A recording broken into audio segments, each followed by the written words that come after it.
Anthony Marchand et Julien Villon vont vivre leur première transatlantique sur leur nouvelle acquisition car c'est l'ancienne Ultime Gitana 17 qui porte désormais les couleurs du team actuel. Bonjour messieurs, est-ce que Anthony tu peux me présenter ton voisin? Alors, mon voisin qui est plus qu'un voisin, voici Julien Villon, co-skipper d'Actual Ultime 4. Donc voilà le binôme au complet pour cette transat qui a fait l'or. Julien, même question, est-ce que tu peux me présenter ton partenaire? Mon partenaire, bien connu, Anthony Marchand, le skipper Actual depuis plusieurs années maintenant et qui a pris en main ce beau Actual Ultime 4 cette année, et avec qui j'ai l'honneur de faire la Transat Café l'Or. Anthony, quelle a été la raison principale du choix de Julien comme co-skipper? La raison principale, il n'y en a pas qu'une, c'est un mélange de plusieurs raisons. Voilà, c'est vrai que Julien déjà humainement, je savais très bien que ça allait être un co-skipper avec qui ça allait bien se passer, avec qui on allait vraiment partager cette aventure à 100%. Vélistiquement, c'est quelqu'un qui est très fort en voile, en routage, en météo, où on est aussi très complémentaires. Il connaît très bien Actual Ultime 4 puisqu'il naviguait déjà quand il était sous ses anciennes couleurs de Gitana 17. Voilà, c'est quelqu'un de très complémentaire où voilà, il y a une alchimie qui se fait assez naturellement entre nous. Julien, vous avez tous les deux navigué en IMOCA aussi, mais sur la dernière édition de la Transat, tu étais sur un IMOCA. Est-ce que tu peux nous raconter les différences du double sur un monocoque et sur un ultime? Est-ce que c'est la même chose vraiment? Ouais, il n'y a pas de fondamentale différence parce que dans la construction du binôme, c'est avant tout de l'humain. Donc je pense qu'on recherche avant tout d'être en phase avec son binôme, d'avoir une bonne répartition des tâches ou une bonne complémentarité. Aussi de savoir comment on prend les décisions à deux, c'est pas un truc qui s'invente du jour au lendemain. Il y a une part naturelle quand on se choisit mutuellement. On sait qu'on ne va pas aller vers quelqu'un qui a priori ne colle pas à nos valeurs, mais moi j'ai toujours eu que des bonnes expériences en double. Et là, je n'ai aucune inquiétude à ce sujet-là. Que le bateau soit gros, petit, c'est un peu la même chose pour moi. Anthony, même question, mais est-ce qu'il y a quand même plus d'exigence à être à deux plus souvent sur un ultime? Je ne sais pas s'il y a plus d'exigences qu'en IMOCA. En tout cas, on a un stress, le stress du chavirage. Nous, on a forcément en ultime sur les trimarans, on n'a pas de quille lestée qui nous stabilise vraiment à 100%.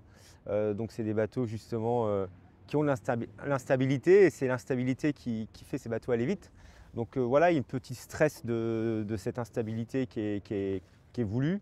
Il y a forcément aussi de l'adrénaline avec la vitesse, avec tous les bruits et tout ce qui entoure le vol à haute vitesse. Mais je pense que voilà, ça reste de la course au large. Tous les bateaux ont leur petite part de pression bien à eux. Julien, sur l'engagement que demande l'ultime, tu as déjà beaucoup navigué sur celui-là. Est-ce que tu peux nous raconter un peu l'audace qu'il faut quand même pour partir à deux sur un bateau si grand? C'est sûr qu'il faut un engagement total qui est déjà assez marqué dans la course au large, mais encore plus sur les ultimes du fait de la taille de nos machines. Naviguer en multicoque, c'est quand même un petit numéro d'équilibriste, comme le disait Anto. On a cette possibilité du chavirage qui est un peu la limite de l'exercice. Mais on a des bateaux de plus en plus sécures. La taille aussi apporte de la sécurité, même si ça accroît les possibilités de vitesse et le vol aussi.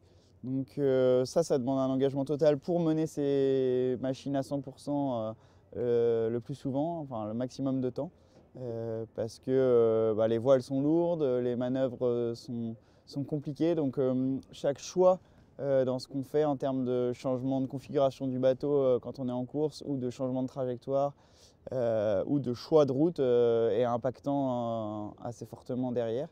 Donc il faut essayer de ne pas se tromper parce que derrière c'est vite compliqué. Donc en ça demande un gros engagement. Ouais. Anthony, raconte-nous un peu la prise en main de ce nouveau jouet, génial bateau dont on sait le potentiel. Voilà, la découverte, vous avez quand même pas beaucoup de temps pour le découvrir, donc vous avez quand même beaucoup bossé sur simulateur en amont. Raconte-nous bah, voilà, ces premières sensations, ce premier feeling à bord de ce bateau. C'est vrai que cette année, c'est une année plutôt charnière et chargée pour nous, vu qu'on a fait l'acquisition cet hiver de JT1 17. On l'a rentré en début d'année dans notre hangar. Il était en couleur bleue.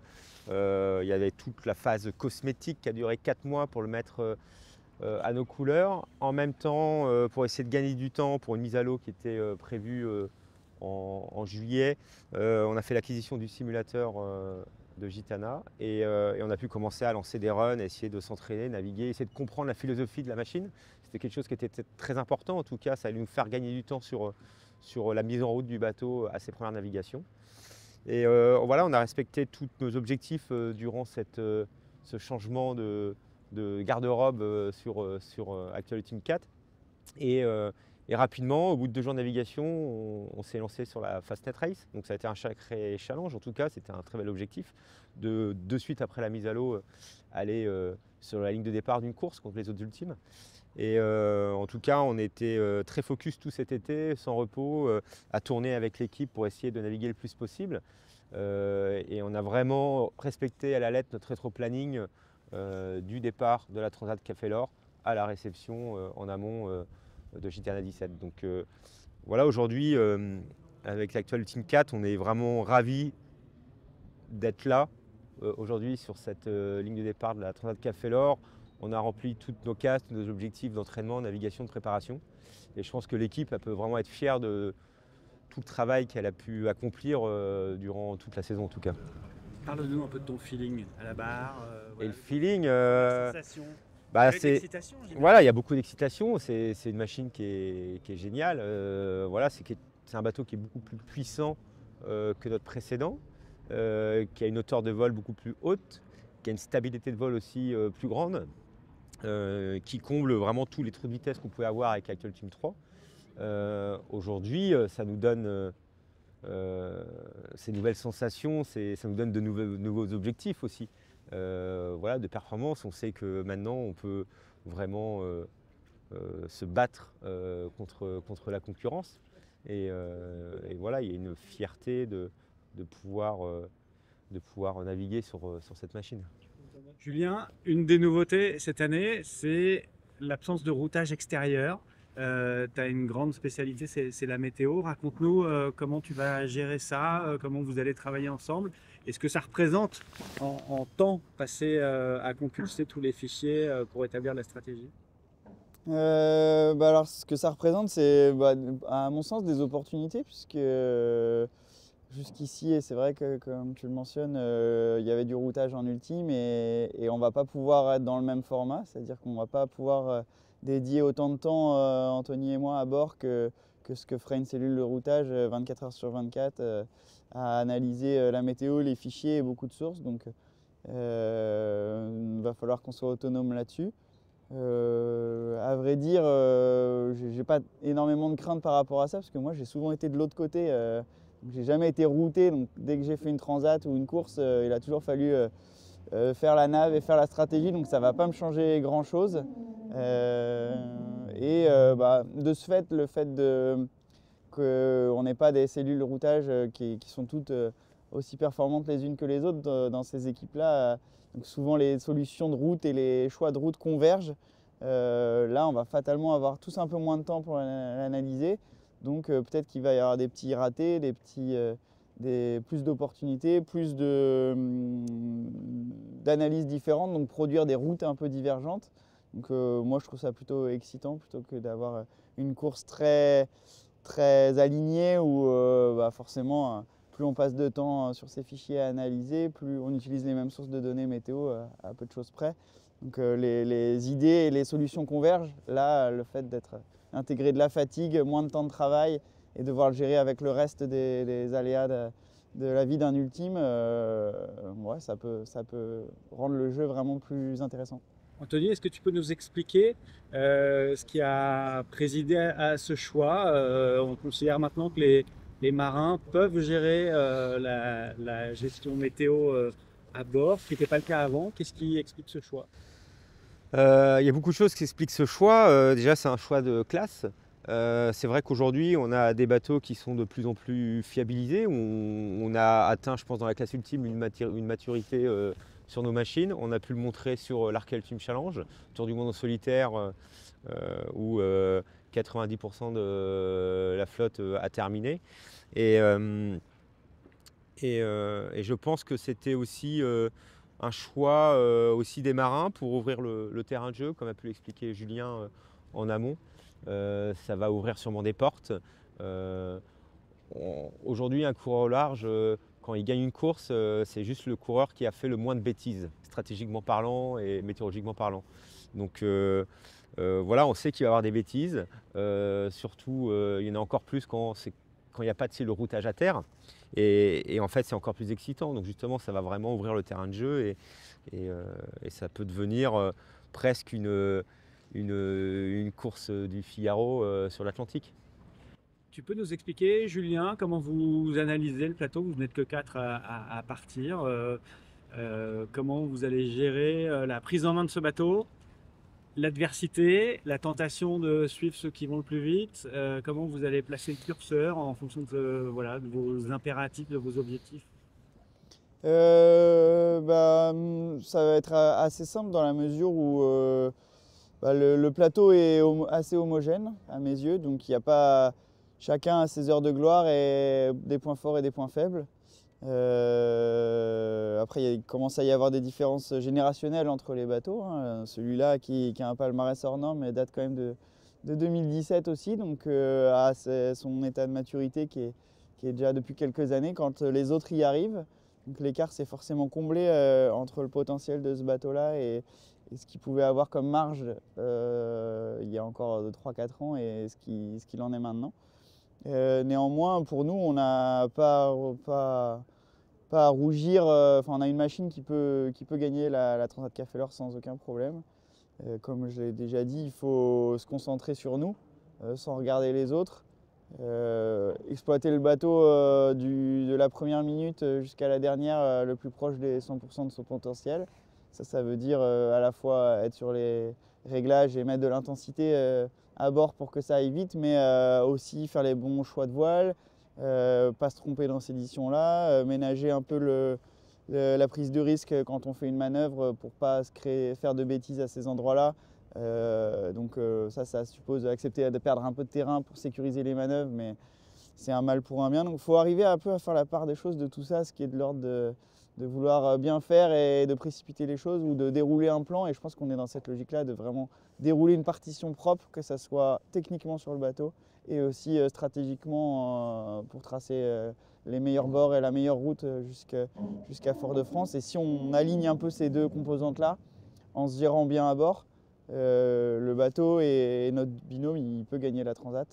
Voilà. Après, en face, on sait que l'adversité est élevée, mais on ne vient pas courir dans la classe ultime pour remporter le truc haut la main et que ça soit facile. Donc, ça fait partie du jeu et quelque part, ça rend les choses plus excitantes. Anthony, est-ce que tu peux nous raconter un peu le parcours et comment vous le serriez, on va dire, jusqu'à la Martinique? Le parcours, déjà, ça commence dans la baie de Seine avec le départ du Havre le 26 octobre. C'est une journée particulière qui est assez longue, qui est assez stressante.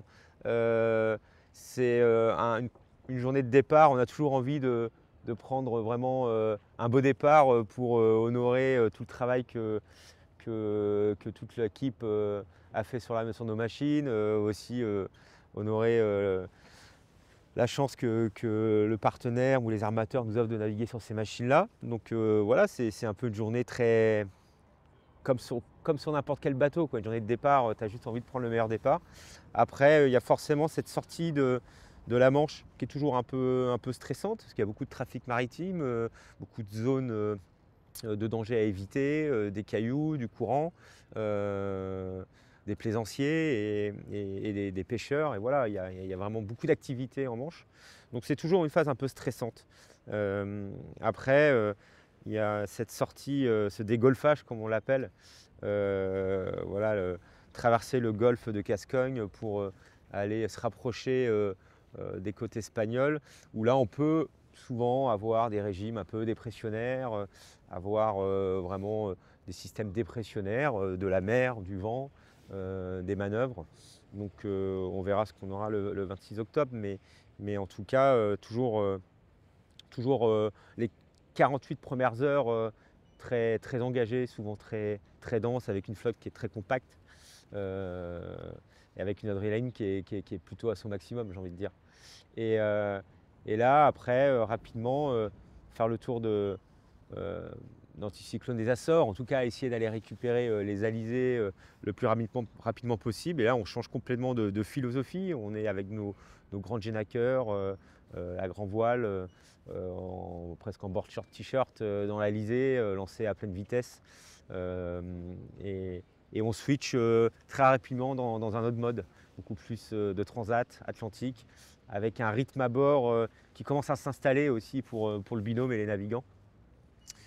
Et nous, notre classe a une particularité sur cette course, c'est qu'on va traverser 2 fois le poteau noir, le fameux poteau noir, donc la zone de convergence intertropicale, donc, pour arriver en hémisphère sud. Et c'est vrai que c'est un moment en multicoque aussi qui est un peu stressant, parce que c'est des conditions calmes, donc on a beaucoup de toiles, mais il y a beaucoup de grains, il y a l'instabilité dans le vent, et ça peut être un piège. Il ne faut pas se faire piéger dans les zones de pétole, mais en même temps pas se faire piéger dans les grains. Et on va essayer, une fois qu'on traverse cette première fois cette zone, on va virer notre waypoint Ascension pour refaire demi-tour et aller vraiment vers la Martinique, vers l'arrivée, en retraversant une dernière fois le poteau noir.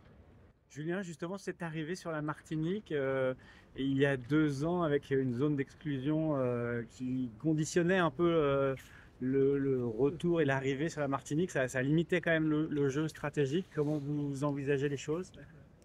Bah, ça risque d'être assez proche, en tout cas normalement, les conditions climatiques dans cette zone avec l'alizé de sud-est qui règne là et puis le retour un peu dans l'hémisphère nord, rendre la fin un peu stéréotypée.